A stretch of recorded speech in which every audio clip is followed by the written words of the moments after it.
कि हमारे यहाँ क्या है कि अच्छा पहने लड़की, अच्छा श्रृंगार करे, खूब अच्छे गहने पहने, अच्छे सुंदर कपड़े पहने तो उसको बहुत अच्छा मानते हैं, यार बहुत सुंदर है।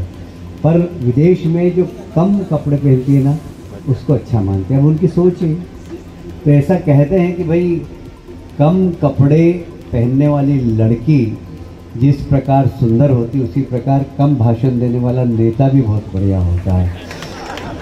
ऐसी एक कहावत है विदेश में। अपने मैं इसका पालन नहीं करता हूँ, मैं तो इसको नहीं मानता हूँ। मैं तो ये मानता हूँ कि हमारे यहाँ महिला देवी का स्वरूप है, खूब अच्छे कपड़े पहने। मेरे को तो कम कपड़े वाली अच्छी नहीं लगती है।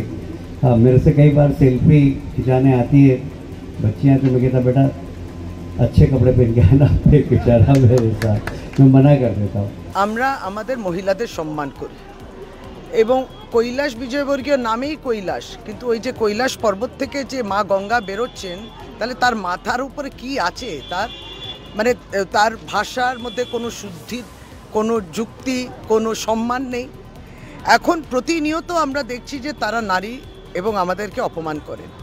বাংলার মেয়েরা, মহিলারা একেবারে এর বিরুদ্ধে লড়ছেন এবং লড়েছে, এবং সত্যি বলতে গেলে ভোট বাক্সে জবাবও দিয়েছে ভারতীয় জনতা পার্টি। এখন ভারতীয় জনতা পার্টির লিডারকে ধর্ষককে এমপি এমএলএদের মধ্যে মহিলাদের অপমান করা, এবং সেদিনকেও তো দেখলেন ব্যাঙ্গালোরে যে ঘটনা, বেঙ্গালুরুর এমএলএ যা করেছে, মানে আমাদের বলতেও কষ্ট হয়।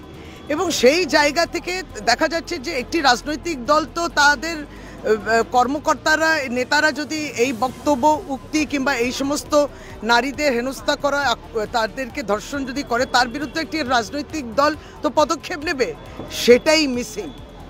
তার সেই তালে মুখে আপনি বলছেন বেটি পড়াও বেটি বাঁচাও, আপনি মুখে বলছেন নারী সুরক্ষার কথা, কিন্তু আপনার লিডাররা, ভারতীয় জনতা পার্টির লিডাররা প্রতিনিয়ত করছে।